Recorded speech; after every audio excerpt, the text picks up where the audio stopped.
ओकरा मरबा देबै गोली दोसर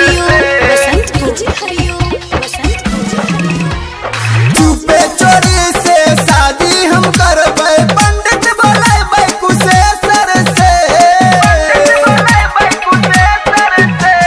चुपे चोरी से शादी हम करबै पंडित बोलेबै कुशेश्वर से हे गे हमरा तोरा बीच में कियो जे बोलते ओकरा मरबा देबै गोली दोसर से हमरा तोरा बीच में कियो जे बोलते ओकरा मरबा देबै गोली दोसर से डीजे हरिओम वसंत दोसर से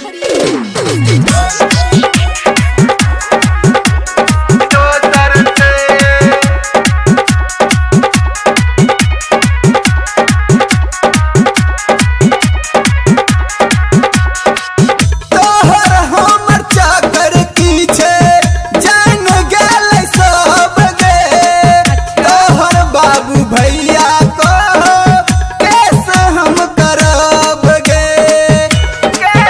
हम करब तोहर हमर चाकर की छे जान गेलै सब गे तोहर बाबू भैया को कैसे हम करब गे थाना पुलिस चाहे कुछो भ जैतै शादी नहीं करब हम दोसर से हे गे हमरा तोरा बीच में कियो जे बोलते ओकरा मरबा देबै गोली दोसर से हमरा तोरा बीच में कियो जे बोलते ओकरा मरबा देबै गोली दोसर से दोसर से दोसर से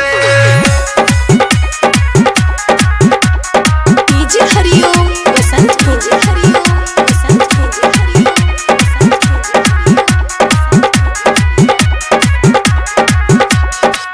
सुपौल बाजार में तोरा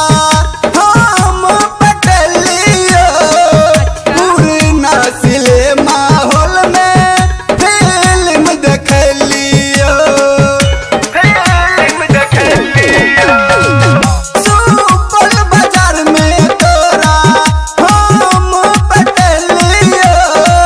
पुरना सिनेमा हॉल में फिल्म देखलियो तोरा ऊपर लाखों खर्चा हम कलियो रोजे घुमलियो साइकिल मोटर से हे गे हमरा तोरा बीच में कियो जे बोलते ओकरा मरबा देबै गोली